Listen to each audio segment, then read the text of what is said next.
नमस्कार, news 18 India के खास शो में आपका स्वागत है। मैं हूं आपके साथ सपना शुक्ला।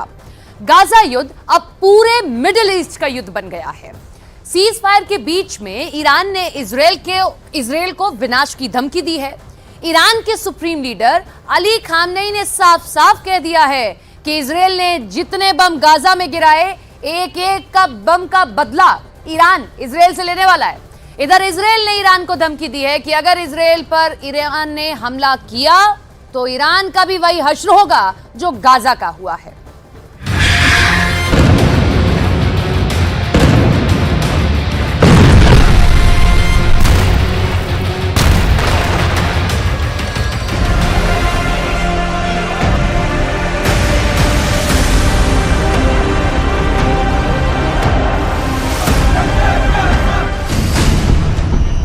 ईरान का ऐलान, इजरायल का विनाश शुरू।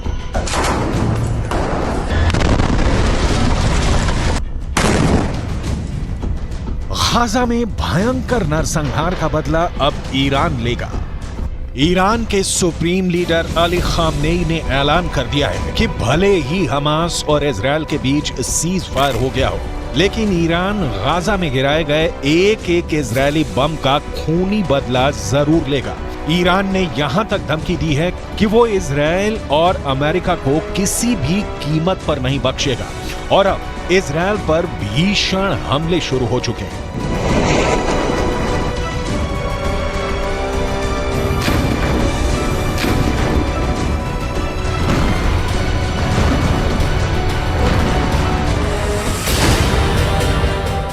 गाजा में एक एक बम का बदला लेगा ईरान। हम आपको आगे बताएंगे कि ईरान इजरायल पर किस तरह से घातक हमले शुरू कर रहा है और अभी ईरान हिजबुल्लाह हूथी के लड़ाकों के साथ मिलकर इजरायल पर किस तरह से हमले तेज कर रहा है। लेकिन उससे पहले ये जान लीजिए कि इजरायली सेना ने सीज फायर के दौरान पिछले 48 घंटे में गाजा और वेस्ट बैंक में कितनी भीषण तबाही मचाई है और हमास को कितना बड़ा नुकसान हुआ है।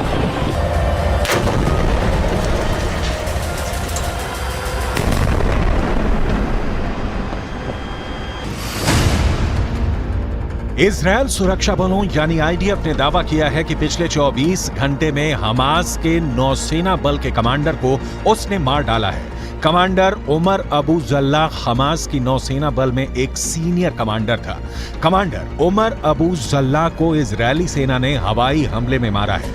अब तक हमास के 70 से ज्यादा कमांडर मारे जा चुके हैं। कमांडर उमर अबू जल्लाह से पहले दक्षिणी खान यूनुस बटालियन के कमांडर बिलाल अल कीदरा मारा गया था, जबकि उससे पहले कमांडर अयमन नोफेल और मेजर जनरल जियाद मोहिसेन भी मारे जा चुके हैं। जबकि हमास कमांडर मुराद अबू मुराद, अली कादी और मोहम्मद कटमश को भी आईडीएफ मार चुकी है।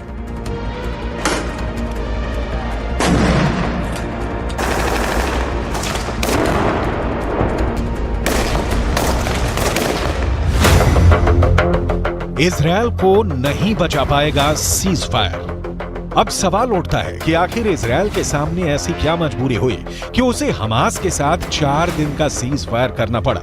ईरानी सेना के दावों के मुताबिक गाजा सिटी में इजरायली सेना को भी भारी नुकसान हुआ है। ईरान का यहां तक दावा है कि भले इजरायल अपने 70 सैनिकों के मरने का दावा करे, लेकिन हकीकत में इजरायल के 10 से 20 गुना सैनिक गाजा सिटी में सीधी जंग में मारे जा चुके हैं। इसीलिए ईरान के सुप्रीम लीडर अली खामनेई 4 दिन के सीज फायर शुरू होने के साथ ही ऐलान कर दिया था कि गाजा में गिराए गए एक एक इजरायली बम का बदला लिया जाएगा। इसी को लेकर ईरान की राजधानी तेहरान में ईरान सैनिक और लड़ाकों ने जबरदस्त प्रदर्शन किया है, जिसमें इजरायल को नक्शे से मिटाने की कस्में खाई गई हैं।